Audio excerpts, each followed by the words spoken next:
Welcome to episode 9 of the J&J Podcast. I'm Jamie. This is Jameson. I want to thank everybody for listening. Wow, it's crazy. We're already at episode 9. So, Yeah. thanks everybody for listening. This is moving really fast. So, um, Zach, what do we have first on the docket for this week? First on the docket, we'll start it off with college football, and no other big thing to talk about right now than Colorado, and they're 8-2. So Jameson, go ahead and get started. Yeah, honestly, Colorado, another dominant performance against Utah. And like you just mentioned, now they're 8-2. It's just crazy to look at how far they come compared to, their record last year. But Colorado has looked amazing. Shador Sanders, another insane performance. Travis Hunter didn't have the craziest game numbers wise, but he still put up a really solid Heisman type performance, of course, playing on both sides of the football. And then I just have to give a huge shout out to Warren Sapp. What he's been able to do with the defensive line for Colorado has just been absolutely incredible. Like they're very scary on paper now, both on offense and on defense. I think the only thing they might be lacking in somewhat is the run game. But when Shador Sanders is almost throwing for 400 yards every game, I mean, it kind of negates you having to necessarily have a run game. So just huge shout out to Colorado. I'm just we've been saying it from week to week, but I'm just, overly impressed with how much they've been able to improve so far this season, and they just keep stacking on top of all of the momentum that they have and that they continue to gain from week to week. So honestly, my hope is that they can continue to win. Like pretty much, if they win out, they're gonna guarantee themselves, of course, a bowl game, and then of course a chance to play in the Big 12 championship game. But I have my eyes set on hopefully them being able to make an appearance in the college football playoff if they win out. So if Deion Sanders is able to do that, even if he's not able to make the college football playoff, like we said from week to week, he's definitely coach of the year in my opinion. But your thoughts, sir? Yeah, I thought it was pretty dominant. What was interesting to me and what really stood out was when Shador and Travis were being interviewed after the game. Both of them were saying, "This isn't our best game. We still made a lot of mistakes. We could play better. We're still improving." So they're not complacent. They want to improve. They want to get better. And to your point, I think people have to really, really start paying attention to what Warren Sapp has done. Kind of behind the scenes, he's really been under the radar with how he's gotten that defense to play. And I'm not going to say I disagree, but I will say that if they get into the college football playoff, in order for them to go deep, they need to have some kind of running game, some semblance. And honestly, without a really good running game, they could kind of do like what Tom Brady used to have to do with the Patriots, and your run game becomes a short passing game. I know Shador is beginning to do a little bit of that. Toss the ball to, the running back coming out of the backfield. That can kind of become your running game when you're not able to really generate yards just on the ground. So I am impressed with what Deion Sanders has done. I'm also paying very close attention to the fact that it's been crickets on social media. Yeah. All those haters. Shout out LeBron. Haters are gonna hate. Absolutely. I saw what LeBron said. Haters are gonna hate, but 8-2, can't say anything about it. One last thing that I'll say about Deion too is, when one of the things that I've paid attention to is how he's trying to handle the media, and he said, it really is about this team. It's not about me. He said, I know some of y'all hate me, but don't take it out on the players. And he's a really good coach. You can tell that the players like him, that the players are, listening to what he has to say. They're making those adjustments. So it's actually fun to watch. So I just think that it'll be interesting to see how far they can go, how they continue to build, how they continue to grow, and what Deion continues to do with that program. And on that note, Kansas State, Kansas, I keep saying Kansas State for some reason. Kansas, the win over BYU. And the reason I'm bringing that up is because I'll just mention this, Jameson, and then I'll pass it over to you. Oh no, you're good. Yeah, there was some rankings done of the teams that would finish in that, what the best coaches were in that conference, and Sataki and Deion Sanders were literally like number 12 and number 15. I really want to know who these folks were who voted for those coaches and what they think now and how stupid they look. Yeah. So your thoughts on the Kansas stunning BYU game? Honestly, I wasn't shocked by BYU's loss. I mean, I know a lot of other people were, but Kansas, they have a really good roster, and they're similar to like the Kentuckys of the world, where they just they're well coached. They have a lot of talent on their roster, and you can tell, like we've talked about this from week to week. BYU is one of those teams where I feel like similar to Alabama and even Georgia now, like teams aren't necessarily fearing them like they would, in the past. And I also have to give a huge shout out to Jalen Daniels from Kansas, their quarterback. He had a phenomenal performance. I mean, he didn't put up like ridiculous numbers, but he did enough for them to win. He didn't turn the ball over. He made the right reads when he needed to at the right times. And overall, like that's really a big win for Colorado as well, because it kind of just shakes up, what's gonna currently happen right now in the Big 12. Because before that game, most people were predicting that it was going to be Colorado and BYU in the Big 12 championship game. Now it could, well enough, end up being Iowa State versus Colorado. We'll just have to see and can continue to monitor the Big 12 from week to week. But that was a huge loss. A huge win for Kansas, huge loss for BYU, and also too, like we were just talking about Colorado, it helps their case. As they try to keep getting wins in the Big 12 conference, and as they look to hopefully try to make the college football playoff. And then another game that Oregon ended up winning, but they barely beat Wisconsin. They won that game 16-13. So I want to get your thoughts on that too, sir. Yeah, for me it kind of goes back to me saying kind of at the beginning of the college football season that there's more parity, and that honestly there's not a team from what I've been watching that just really stands heads and tails above everybody else. In years past, you would have the Georgias, the Alabamas, the one year where Clemson was beating everybody. But this year, I don't feel like that there's just that team. You're going to have probably some two-loss teams. And I even heard on ESPN the other day, because, they're always slurping certain conferences, talking about a certain team might get in with with a three-loss record, which to me is ridiculous. Yeah, that's bad ball. That's terrible ball. So I just think that win for some people, I mean, they won the game, but the fashion that they won, where it was literally on upset alert, it was flashing across the TV the whole day on Saturday, as that game was being played, upset alert, upset alert. I was thinking, is it really an upset? Because there's just not, to me, a dominant team at the top. So Oregon won. Yeah. I mean, like you said, they barely won. But I'm not as surprised as some might have been, because I just don't see the parity. I don't see the dominance. I see more parity this year than I have in years past. So I wasn't completely shocked by that. Yeah. No, I completely agree. Yeah. So now, y'all know I'm a Tar Heel homer. I'm an alum. I have to talk about Omarion Hampton. Have to. And the reason I have to talk about him is because I'm going to say something controversial, but I don't care. Omarion Hampton is the best running back in the nation. It's the truth.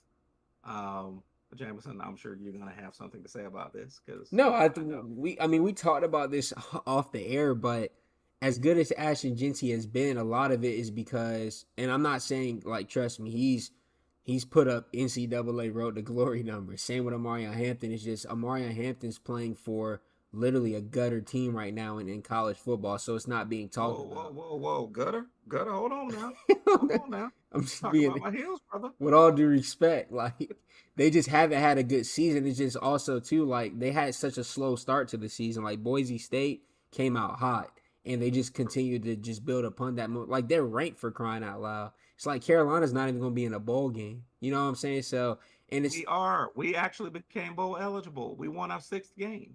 So yeah. So what would they be playing in the Pop-Tart Bowl? Okay, see, now you've gone too far.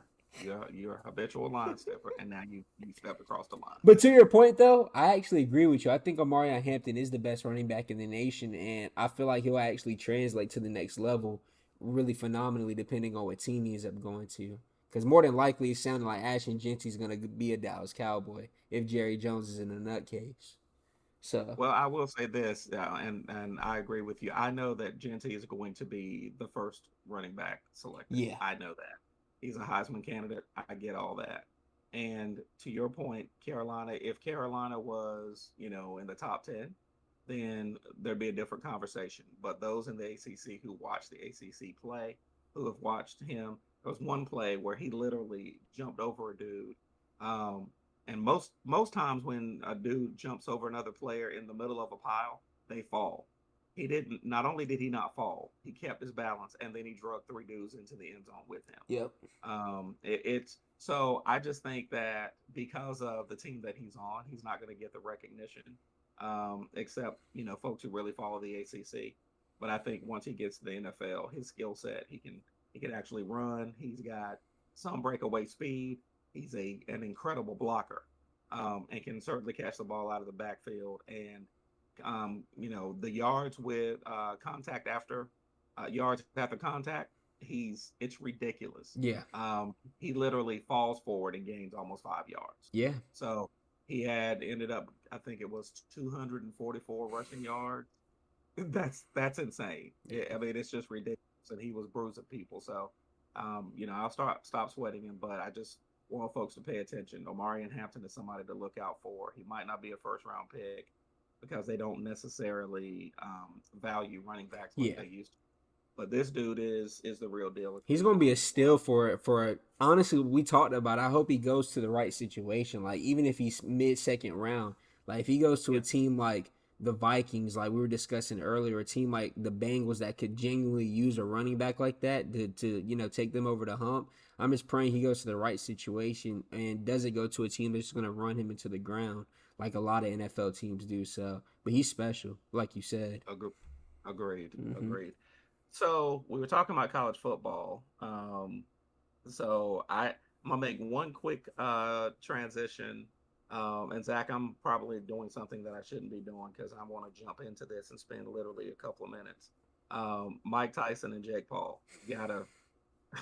First of all, Netflix, if you're going to now start having live shows like that, live streams like that, please improve the servers. Please do something about the servers. Streamies is better. Right? To be honest with you.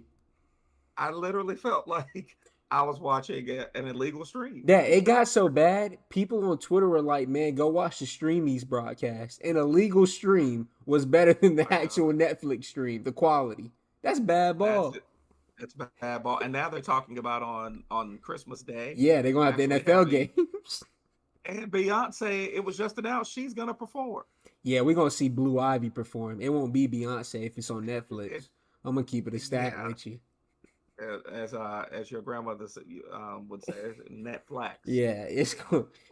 We'll be seeing Kelly Rowland. We won't be seeing Beyonce if Netflix has something to do with it. That's bad ball. That's disrespectful. She makes some great music. No, I'm just saying though, like that's our bro. Like even too. Honestly, I kind of feel bad for Netflix though, because they were bamboozled. They got absolutely bamboozled. $20 million payday for Mike Tyson for that? That mean you could have hopped in the ring. No trouble. Yeah. No trouble. Let's talk about that. I mean, it's literally Jake Paul and Logan Paul are carnival shows. Yeah. It's not even like, I mean, I just don't understand how, people are so gullible that they're going. I mean, Jake Paul talks about how he's becoming a real boxer. Who have you fought? And see, I'm gonna be honest. That's what I was gonna bring up. I feel like a lot of his fights have shown that, like, for example, when he fought Nate Robinson, it's like, bro, like you're clearly gonna win that. But like that fight right there, when you had to resort to fighting a 58-year-old man before a boxer, like, brother, it's time. Like, and that's the thing. A lot of the actual professional boxers, you can tell they're starting to get ticked off because, I mean, I will give Jake Paul this. What he's done, though, is he's immediately come in and he's shown that, like, he can promote his own fights and stuff without, the big promotion companies. Similar to what Floyd Mayweather used to do. Like, he's probably, like, think about it. He made more off of that fight than a Terrence Crawford, Errol Spence fight would make. You get what I'm saying? Like, He literally made that fighting a 58-year-old man. So the thing is, it's like I can't be mad at Jake Paul for that, but what I am mad about is like you said, you can't keep saying you really want to be a boxer. Because I'll be honest, I can tell he really takes it seriously, and I commend him for that. But it's like, we can't judge his skills as a boxer until he actually fights professional current boxers. Because don't give me, oh, I'm about to fight a 58-year-old man. It's like, even to today, they were talking about him potentially fighting the streamer Speed. It's like, bro, how you going? Now you're going from literally a 58-year-old man to somebody that's younger than you. So it's like, bro, fight an actual boxer. I'm not saying he needs to go out there and fight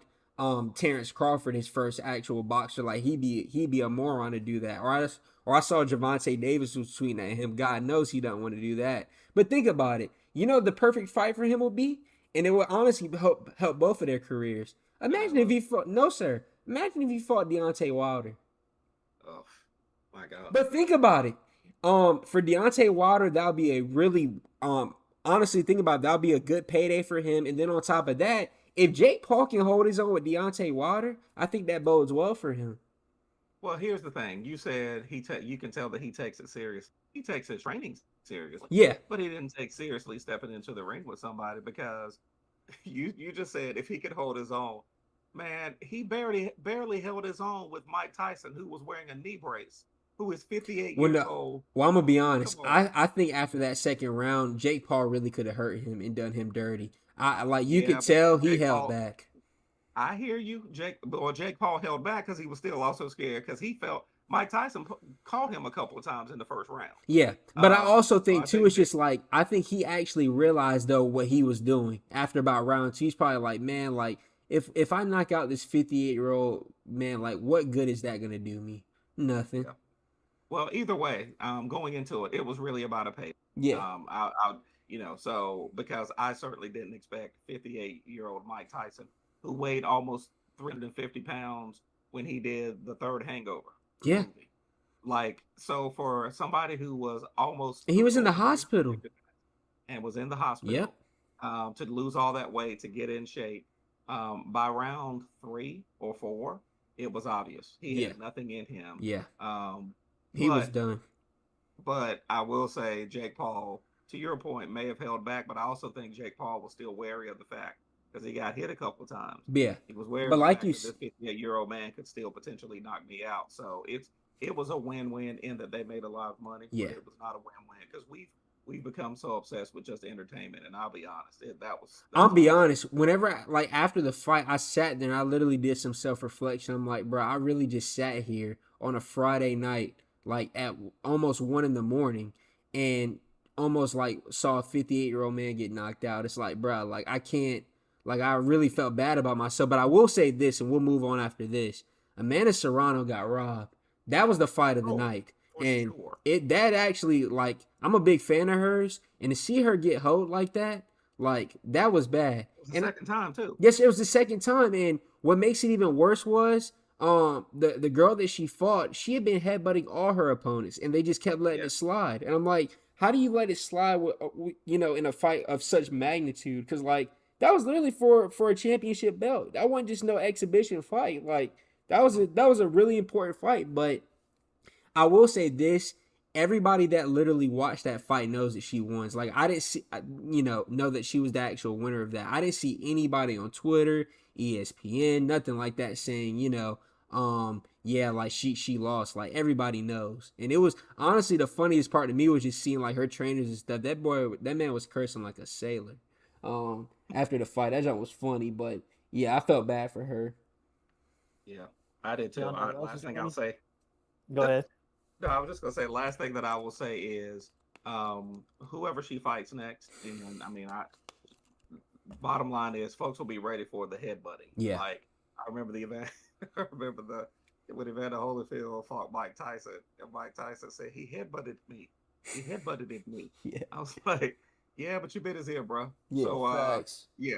Fair trade. So trust me, she'll reap what she has sown. Yeah. Somebody will get her back. Mm-hmm. So I was just gonna say, y'all know what else is funny? That Lions game on Sunday as we move over into the NFL slate. So go ahead and talk about that, Jameson. We'll start with you. Yeah, I ain't gonna hold you, man. We've talked about this for the last 3-4 weeks now with the Lions, but they're the best team in football. I was saying it was the Ravens for a while, but Dan Campbell, they're just out here just playing NFL Street at this point. 52-6 is absolutely outrageous. And like we've talked about, it's not just the score they're putting up. It's how they're doing it. Like literally yesterday, Jared Goff, even that game against the Texans on the previous week, what quarterback do you know can throw almost 5 interceptions and they still basically have a chance to win the game? And what's even more impressive about their performance the last 2 weeks, especially given yesterday, they're doing all this without Aiden Hutchinson. And shout out to Zadarius Smith. They just got him via trade. He actually ended up getting a sack yesterday, so huge shout out to him. I've always been a big fan of Zadarius Smith. But the Lions, man, like I'll be honest, I thank God for the Ravens' sake. They aren't in the AFC because they could beat the Ravens. It's just they literally have a complete football team. They're well coached. All their players are motivated. Everybody's healthy. They have literally the best running back duo in the entire National Football League. They have a really good defense. Even minus Aiden Hutchinson, they still been, just wreaking havoc on the defensive line. It's just, I can't think of a more perfect team. And barring injury, they're my Super Bowl pick right now. It's like, of course, I'm praying that the Ravens win it. And I'm telling you, a Ravens-Lions Super Bowl would feed families. But right now, the way the Lions are playing, man, they're virtually unstoppable. And it's just like they're out there having fun. That's what's wild. 52-60, you out there just kind of lollygagging in the second half. That's outrageous. But your thoughts, sir? Yeah, the NFL Street reference is crazy. I remember that. I remember that game. I'm telling you. Game. And that is what it looked like. Yeah. Seriously. Yeah. Like, now, to your point, he did actually put up a stinker previously, and that's what Jared Goff has to avoid. Yeah. I think sometimes you get a little bit too smelling yourself, and you're like, oh, I can throw it anywhere. A good team that has good corners will, and in the playoffs will make those adjustments. Facts. So I agree with you. They're definitely the team to beat. It's fun watching them because it's almost comical the way that they beat up on teams, and they're not even. Like, there were times, yesterday where I felt like they weren't even trying to score. Exactly. They're just so good that they were scoring regardless. Jahmyr Gibbs, David Montgomery, that's ridiculous. Ball, like, those dudes. I mean, Jahmyr Gibbs, when he hits the corner, it's lights out. There's nobody catching him. They complement each other perfectly. They do. They do. What is it? The Flash and Knuckles. Sonic and Knuckles. Excuse me. That's it. Exactly. And the dude on NFL Network yesterday was talking about, they need to start selling those, putting the jerseys up, patent that, and patent it. Yes, exactly. So they're fun to watch. I think that they have, their only weakness can be, also their strength, and that is Jared Goff turning the ball over. Yep. So I think because up until that other game, he wasn't really doing a lot of that. So I think he still needs to pay attention to that because sometimes they're having so much fun. He's like, well, I can throw it to anybody. I can literally throw it to an offensive lineman and he might run it in. That's what it was looking like. Yeah, for real. So I just think they have to be wary of that. So with that said, I'll transition over to the team that you hope that the team that you hope that they end up in the Super Bowl with, but I don't know. As long as John Harbaugh is the head coach, they may. I was about to say. I'm just gonna say how I feel. I felt like he should have been gone last year. Yep. With what he did in the championship game, how in the world you don't run the football? And I know you're gonna get into what he did with the 2-point conversion, which was foolishness. But I will say that the Ravens, I still think, can be the team. I just don't trust John Harbaugh. I haven't trusted John Harbaugh for a couple of years now, with having Lamar Jackson back there and not necessarily making the best decisions with him. So your thoughts on that? Oh, before I transition it over to you, I'm just going to say this. Mike Tomlin is 2 times the head coach that John Harbaugh is. Might be 3 times. Yes, I'm just going to leave it there, and then I don't want to go on too much of a rant, but well, I'm about to. I'm gonna tell you this. I'm not even putting that loss on John Harbaugh. The person to blame yesterday was their offensive coordinator, Todd Monken.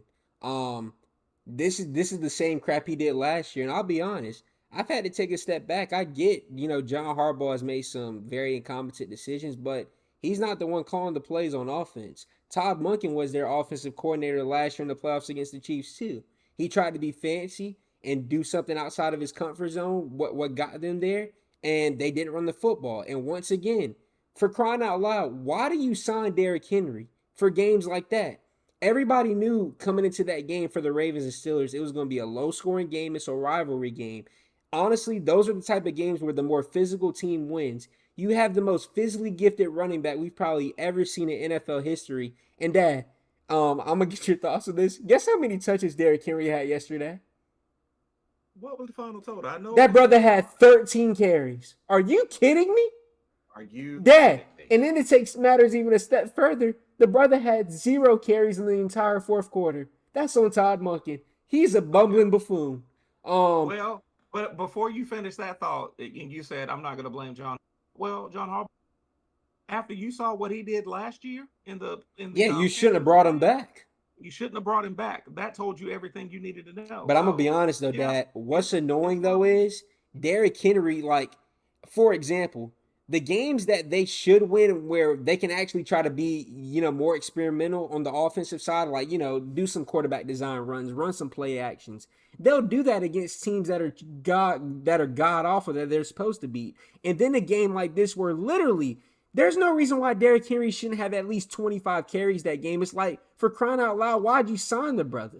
Like, yep. And what makes it worse is he's leading the NFL right now in rushing yards. Dad, yesterday, whenever he got the ball in the 13 carries, he averaged 5 yards a carry. And you just stopped going to him.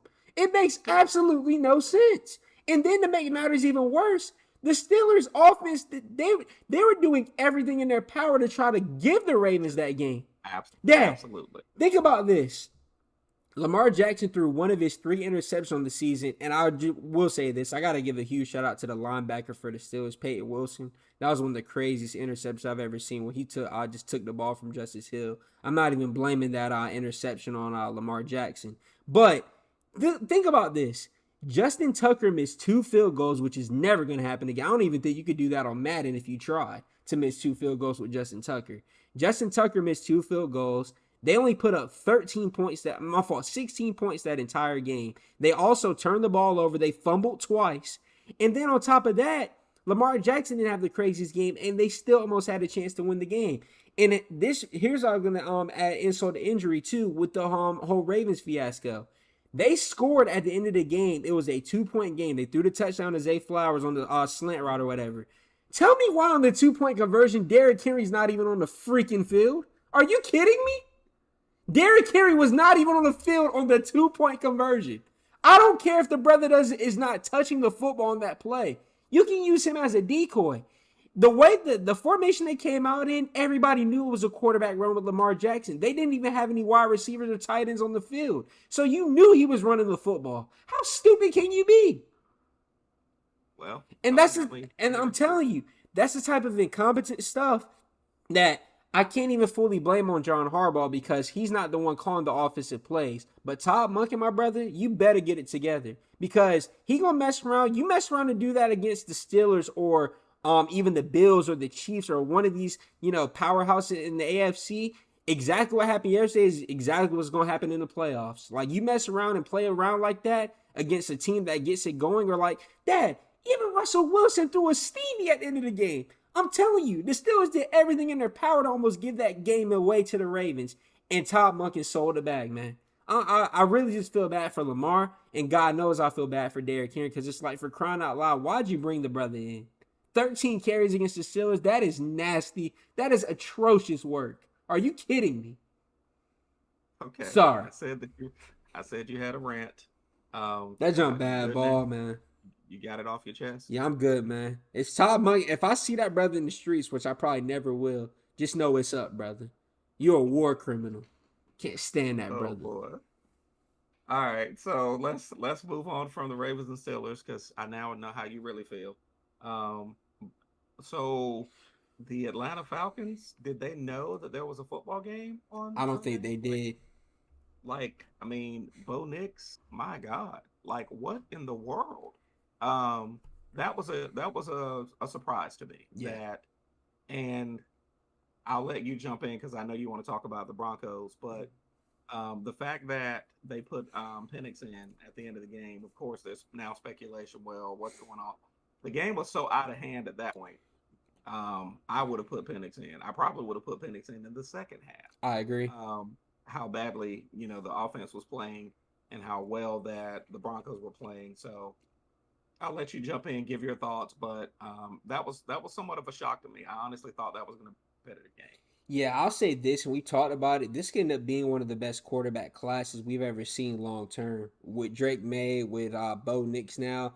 And I'll be honest, I'm not about to go as far as to say that Bo Nix is the offensive rookie of the year, but the way he's been playing the last 3 to 4 weeks is like he's definitely in the discussion. Of course, Jaden Daniels is number one, clear cut. It's no question about that. But the way Bo Nix is playing, man, he's just continuing to play with confidence. Like even heading into that game, I thought the Broncos had a chance to win. I just didn't think they were going to win 34-6 to crying out loud. But I will say going forward for the Broncos, they're playing with a lot of confidence. They have a really good defense. And that's also, Dad, we've always talked about this. The Chiefs know this better than anybody. I mean, you saw what almost happened last week. The Broncos are not a team you want to play whether it be the wild card, first round of the playoffs, second round. You don't want to face the Broncos in the playoffs, especially if you have to play there in Denver. It's always a very hostile crowd. They're well coached. I mean, Sean Payton has them looking phenomenal right now. I don't know if it's going to continue to, looking at their upcoming schedule, but I just got to give a huge shout out to Bo Nixon. Shifting to the Falcons, honestly, they got to get it together. We're about to be on like week 11. It's like, bro, you can't be putting up stinker performances like that, week 11. It's like the NFC is really up for grabs right now, outside of the Lions. So it's like that's a game you should have won. But yeah, back to your thoughts. Yeah, I mean, I just think that when you look at how Bo Nix, and I would agree with you, might be the best quarterback uh, draft that we've seen in a while. It has the potential to be. Yeah. I think that he's mixing in the right mixing and matching with the run game and the passing game. It's almost like he simplified the offense for Nix. There were some quicker passes and then a lot of play action, which allowed Knicks to get the ball a little bit farther down the field. Mm-hmm. Their defense is actually coming along. It's more impressive than I expected it to be. Facts. A couple of games that I saw earlier, they weren't looking as good. Yeah. They were expected to look good, but they weren't looking as good from what I saw. So I just think it'll be interesting to see how things play out because they actually have a team that is built for the playoffs, a team that can run the football, can get the ball down the field with the right play action, mix. So, and their defense is coming on. So they are a team to your point. They're a team that I don't think a lot of folks would want to see in the playoffs because they're playoff ready. They're built for the playoffs. Yep. They're that kind of team that could drag it out if needed to be because you're going to have to win an ugly game or two. Yeah. In the playoffs. So it'll be interesting to see. Transitioning over to ugly teams. More so ugly Daniel players. Jones. Yeah. Well, Daniel Jones being benched. Now, here's what I found interesting about this benching. They're not going to Drew Lock, who is officially the second string quarterback. They're going to Tommy DeVito. They're going to Tommy DeVito, which tells me the tank has begun. Because I'm going to be honest, Dad. For example, when I first saw that he got benched, I'm like, okay, maybe they'll treat this as like an Anthony Richardson or Bryce Young where he's, number 2. You don't play for a couple weeks and then you right back in there. Yeah, they said there's no way out of this one, brother. You're done. They demoted that brother to the third quarterback on the rotation. And I will say this: what makes this even worse is the brother is still owed $40 million this season. That is bad ball. And that is terrible. I will say this about the Giants: they're just a poverty franchise. They've had offensive line woes since Eli Manning was still the quarterback. And I'll tell you this, I'm a huge Odell Beckham fan, but I feel like ever since they traded him, it's just gone completely downhill. Because Saquon Barkley and Odell, they were actually starting to cook up something special in spite of not having a good offensive line over the years. And that's been honestly one of the problems that's plagued them. They haven't had a good offensive line in the last decade, it seems like, since Eli Manning was still back there. And even Eli Manning's last couple of years, they didn't have a good offensive line.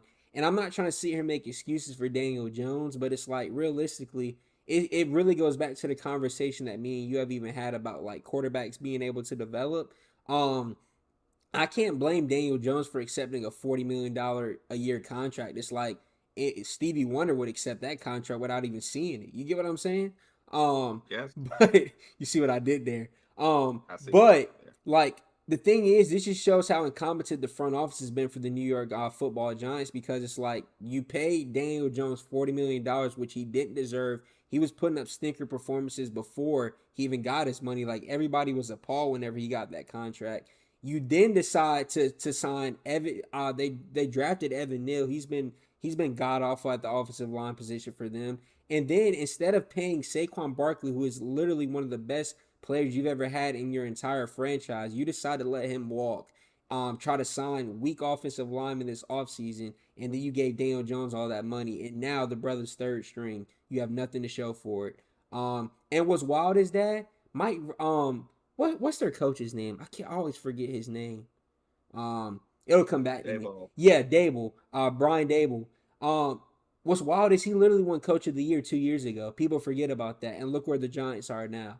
So it's just like their front office has been very incompetent. And Daniel Jones, um, I kind of feel for the brother, but I mean he does suck at the same time. So it's a tough like kind of line to balance. But I think his time in New York is done. But the problem is now, who in their right mind is going to go trade for Daniel Jones having a $40 million a year contract? I just don't know any teams that's going to be knocking at the door for Daniel Jones's for his talents. But we'll see what happens. Agreed. So, I have nothing to add. Um, Wrapping up the NFL segment. Okay, I'm just gonna say it, and again, I'm gonna be controversial, because the Bills beat the Chiefs last night, and now all of a sudden, Josh Allen is the front runner for MVP. Yeah, he not MVP According over to Lamar Jackson. no, according No. to some sports um, folks who pontificate all the time about him. And if I say what I want to say, They glazing. I'll get in trouble. It was a good win for the Bills, I will say that. But part of the issue that I have is people are acting like the Chiefs are some juggernaut. And I'm going to say what I've been saying for the past several episodes. They get a lot of help. Um, and when I say they get a lot of help, I think you know what I mean. They get lots and lots of help. So, yes, it was a good win for the Bills last night. I was kind of honestly caught between. I don't really have a dog in that fight, but there was a part of me that also still kind of wanted the Chiefs to win, although I can't stand the Chiefs because I knew that there would be a The lot of, Josh Allen talk. exactly. So that to me is really what stood out about that game. And so if we can wrap with the Bills, and then Jameson, I want to get your quick thoughts on the Bengals. Yeah, I'll be honest. Their season is over. I feel just clear cut. I feel bad for honestly for Joe Burrow and Jamar Chase. It's like Joe Burrow can't really do much more. Even last night, they crawled all the way back from a 21-point deficit, had a chance to win at the end. But shout out to J.K. Dobbins, he was able to close that game out. And I will say, quiet is kept. At least there's one Harbaugh brother that's not incompetent. Jim Harbaugh, what he's been able to do in his first year back in the NFL with the Los Angeles Chargers. I'm very impressed that J.K. Dobbins had a resurgence. I mean, I'll be honest, I never thought he was really going to be able to play football again, given all his injuries. But shout out to him. You can tell like he put in a lot of work in the offseason. Justin Herbert finally looked somewhat healthy. You saw what he was able to do. And honestly, the Chargers are another team where if they end up making the playoffs, I would not want to play the Chargers in the first round of the playoffs because they're well coached. They have a really good run game. That's already a recipe for success. But overall, I think the Bengals season is done. I really feel bad for Jamar Chase. He's been clear cut. Arguably, he's been the best football player in the entire National Football League the entire season. And really, they have nothing to show for it. And I will say this. He's got to get paid this upcoming offseason. It's going to be interesting to see if he even wants to remain a member of the Cincinnati Bengals. But, yeah, those are my thoughts on that game. Yeah, last thing that I will say is, Harbaugh actually seems to be a quarterback whisperer. Yeah, Um, you're right. I really think he's done really good work. Justin Herbert's not turning the ball over as much. He's simplified some things for him, and they've got a nice balance now. I think before it was too much on Herbert's back, Yeah. and I think that he started to feel that pressure. So it'll be interesting to see. I just need Jamar Chase to keep putting up numbers, whether they win or not, because Oh, for he selfish will. reasons. He's trying Yeah, to get paid. exactly. So for selfish reasons, I just need for him to keep putting up some numbers. So I'll wrap it with that. Well, speaking of first year coaches making a wave, JJ Redick and the Lakers as we move over to the NBA. Jameson, start us off again with that. I know you're super happy right now. Yeah, man. I'm extremely happy with the Los Angeles Lakers, man. Even like watching their last two games, especially their game on Friday night against the Spurs. Like we were down early, but JJ Redick, man, we've just raved about this. He's been able to consistently make adjustments, and I'm telling you, the X factor. We talked about it coming into the season.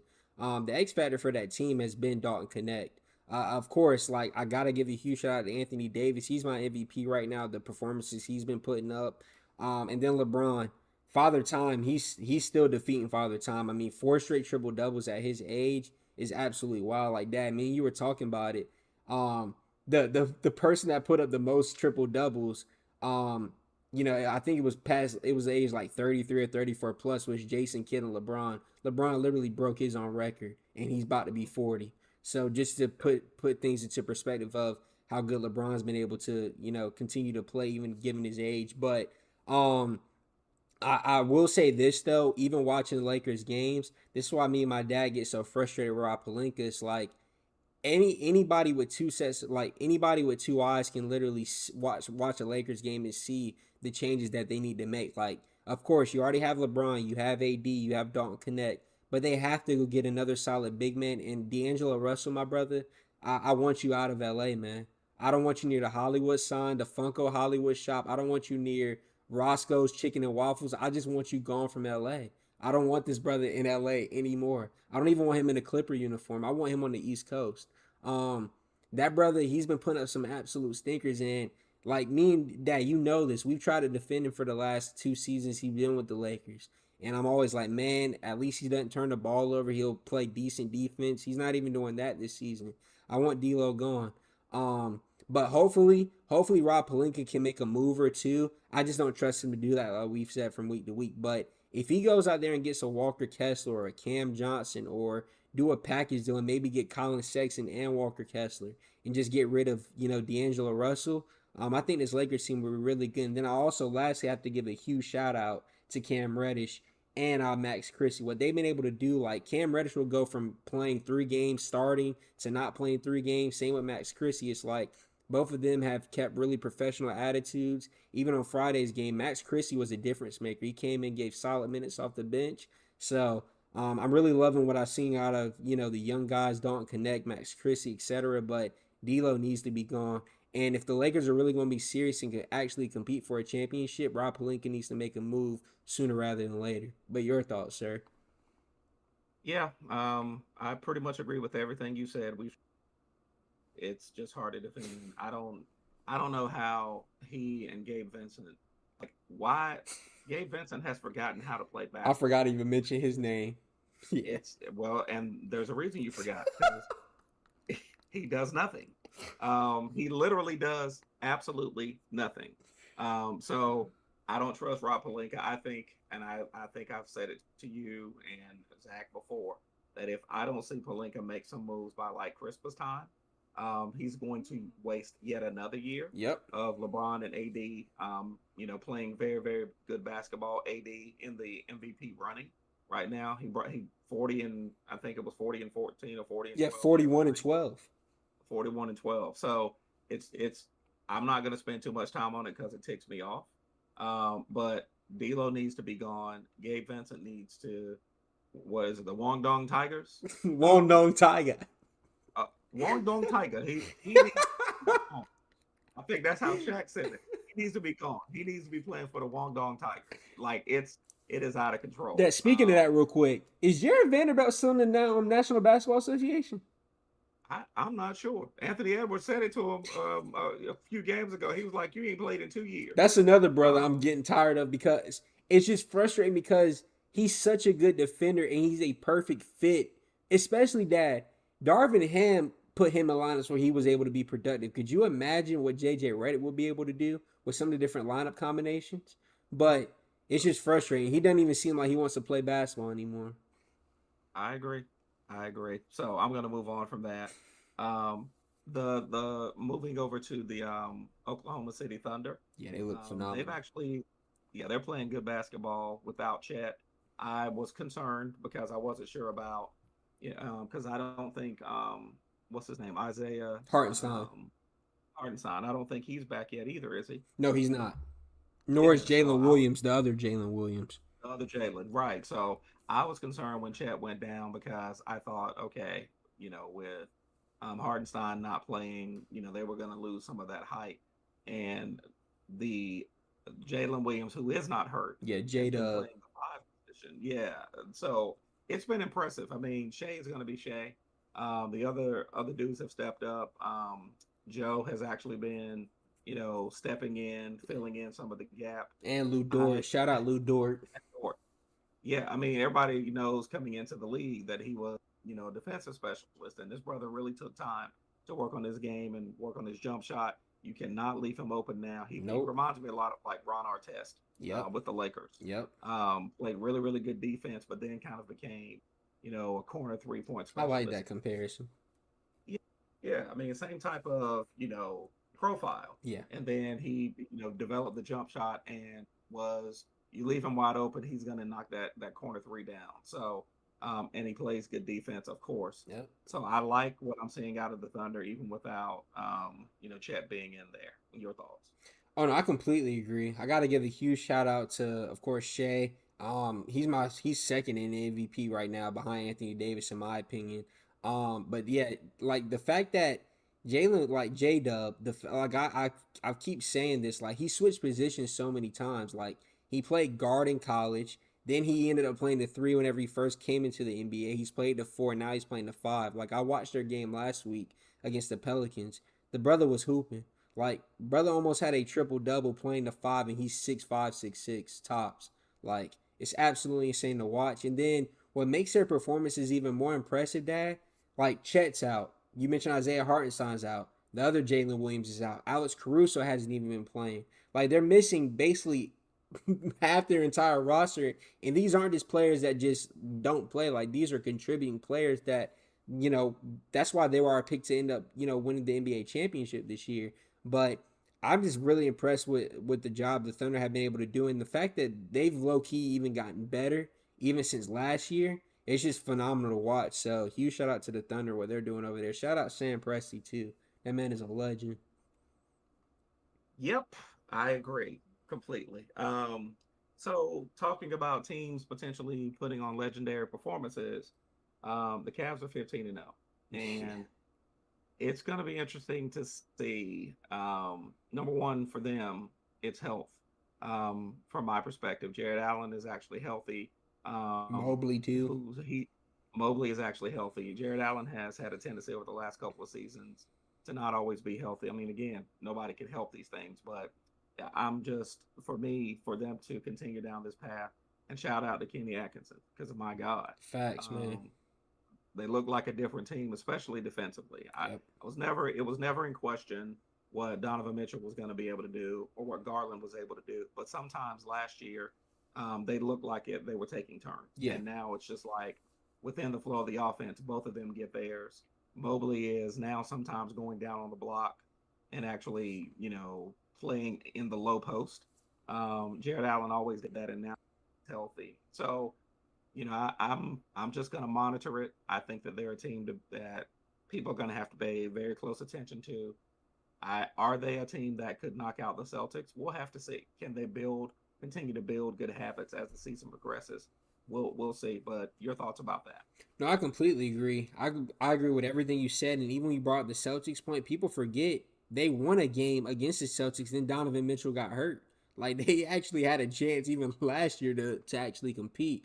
But only thing I'm gonna add on to you, right, to what you said is Donovan Mitchell, bro. That man's living life right now. Man got paid over the offseason. The Cavs are 15-0, and he's dating Coco Jones. That's good ball. Shout out D Mitch, man. Shout out D Mitch. That's good ball.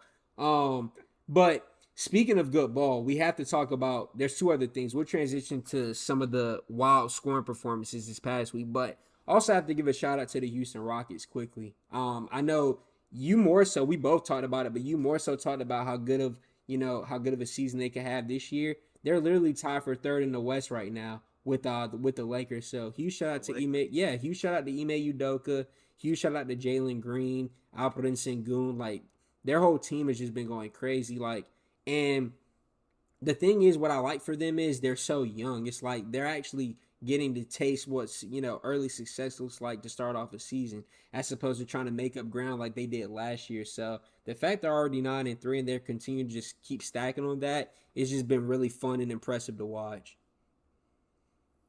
And then and then shifting to some of the crazy NBA performances, you had Giannis dropping 59, Wemby dropping 50. You had De'Aaron Fox. I don't know what was in the water in Sacramento, but 109 points in 2 games is that brother's playing. That brother's putting up Wilt numbers. That's absolutely insane. Although there's still no video. There's still no video. Facts. You know what makes it bad though for De'Aaron Fox? The brother dropped 60 and they lost. That's bad ball, man. That's bad ball. But here's one thing I want to say, just talking about Victor Wembanyama, because I've pretty much watched every Spurs game I can this year. What's scary about Wemby is, like, even that game, that Wemby's go-to shot has been shooting perimeter jump shots and threes. That's honestly what's kind of been ticking me off about his game, because I'm like, bro, you should never have a game being 7-4, given his skill set, where you're shooting more perimeter shots than you are inside. But on the flip side, it's showing how scary Wemby can actually be. The brother's putting up 50 points trying to play like Stephen Curry. You get what I'm saying? So imagine when he's able to fully combine that with, a complete post game. And trust me, he's in the right situation to do it in San Antonio. Like Greg Popovich, I'm glad to hear. Hopefully he's going to make a full recovery. Prayers up to Greg Popovich as well. He's, continue to be in my prayers. But I just think Victor Wembanyama, like that 50-point performance, I think genuinely Wemby could actually break Kobe Bryant's record at some point. He's that good because he put up 50 points just shooting perimeter shots. That's not even including dunks and layups and putbacks. So, and then last thing I wanted to move on to and just get your thoughts on is Rookie of the Year talk. I'll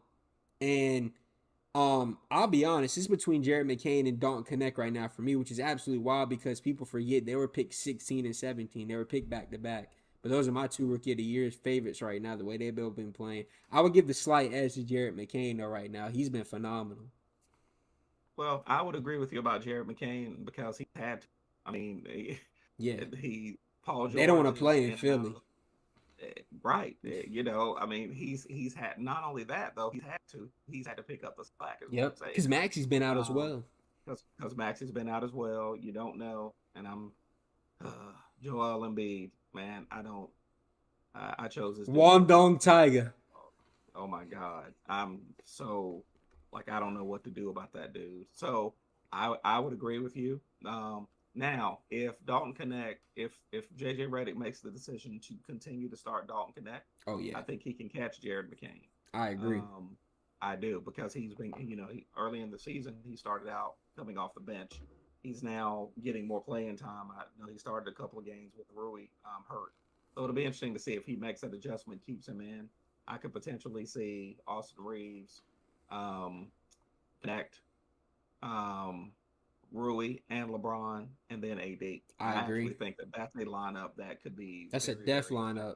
And I'll be honest, too, it'll be interesting to see like how Jared McCain continues to play if Philly ever gets completely healthy. Because if Maxi's back, Paul George, and Joel Embiid, of course, Jared McCain will still get touches, but he's not going to be able to be ball dominant like he's been, this last like week or two, this stretch that he's had.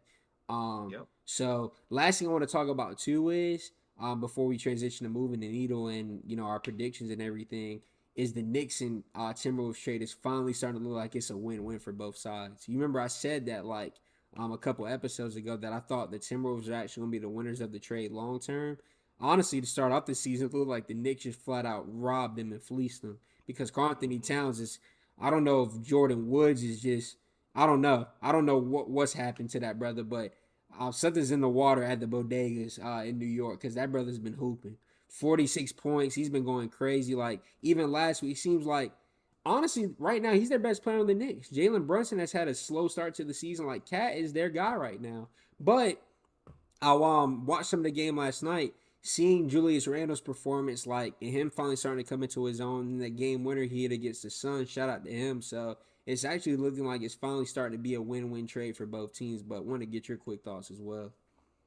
Yeah, I still was a little bit skeptical about Julius Randle Yeah. because I just felt like sometimes Randle can be two ball dominant. He'll just hold the ball. Hmm. And so I think he's now finally figured out how to play with Anthony Edwards and he recognizes now you need to pass the ball to Anthony Edwards. Yeah. Uh, that's at the end of the game, at the end of the clock, that's who needs to have the ball. So I think he's beginning to figure it out. I still think right now that the Knicks have a slight lead. Hmm.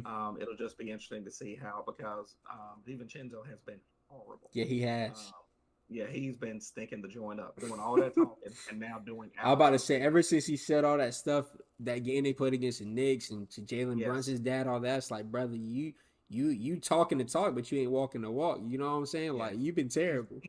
he's putting up Gabe Vincent like numbers. Let's just Facts. leave it at that. Facts. Um, so Gabe Vincent is crazy. exactly.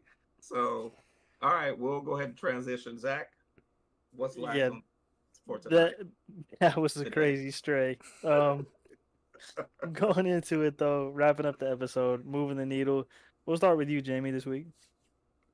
Yeah, so I'm a Tar Heel homer. So what moved the needle for me was I'm watching the Carolina men's basketball team put up and we talked a little bit about it last week, put up a valiant effort against the number one team in the nation against Kansas, the way they looked, and then American. They were up by 7 at the half, and the Heels ended up winning the game by 52. I think it was okay. I realize it's American, but what I'm saying is I'm seeing progressions. Everybody talked about this team being, undersized and not having the height in the middle. And by committee, they're actually giving the Armando Bacot numbers. So I think our backcourt, I think our guards are lethal. I think we have the best guards in the country, and it'll be fun to watch this team continue to develop and continue to grow. Shout out to Hubert Davis because I think he is a phenomenal job coaching. So that's what moved the needle for me. Um, Jameson, what about you? Mine is quick. It's just one. It's Kyan Anthony. Shout out to him, man, committing to Syracuse. I actually think he really has next up. And I think honestly he's going to be a really good fit for the Syracuse program. I know, of course, he has the family ties with Carmelo having played there and the legacy he left, but I think Kyan really has next up. Like I really like his game, and it's like he's learning from arguably one of the best scorers of all time in Carmelo Anthony. So I feel like he's only going to continue to improve. And I can easily see him. I don't know if he's going to necessarily be one and done like Bronny. It's not like Carmelo's still playing, but I can see Cayenne in the NBA, honestly, after about 2 seasons in college. Like, he's that good. So, huge shout out to him and the entire Anthony family. Yeah, it's only right he picked Cuse. Facts. But finishing Agreed. this episode, fantastic episode. We'll do our traditional Monday night and Thursday night football predictions. Monday night, we got Cowboys and Texans out starting about half an hour. So go ahead, Jameson, who you got? First off, that's bad ball. And I'm gonna be honest. Second thing is it's Cooper Rush season, baby. Cooper Rush is 5-2 as a starter for the Dallas Cowboys. But I'm gonna be honest. After tonight, he'll be 5-3. I got the Texans winning that game. Yeah, I don't even need to go into any detail about this game. I mean, the Texans, this is not. I'm not hyped at all. I really don't care. But I think the Texans are gonna win, and I will enjoy watching the Cowboys come apart at the seams the remainder of this season. It's only fitting. Jerry Jones is getting exactly what he deserves. So go Texans.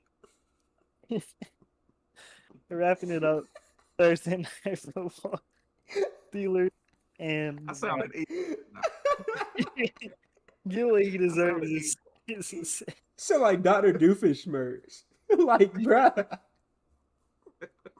that's hilarious. Oh man, I But despise the yeah, Cowboys, man. I despise them. Sorry. you're not alone. But Thursday night football, as we wrap up this episode, Jameson, Steelers or the Browns? Steelers. Simple as that. Steelers. I hope Jameis Winston throws for 450 yards, but they're still going to get destroyed. Now, I will say this: because it's still a rivalry game, and I've been saying that when the Browns play certain teams. Although this year, it doesn't seem like it matters who their rivalry is. They're gonna get destroyed. Mike Tomlin ain't losing So to the Browns, man. I'm Mike sorry. Tomlin is not losing. Nah. I agree. So yeah, I've got the Steelers. There's no analysis needed on that one. So we will wrap for this week. Thanks everybody for listening in. We will see you next week for another episode of the J&J Podcast. Peace.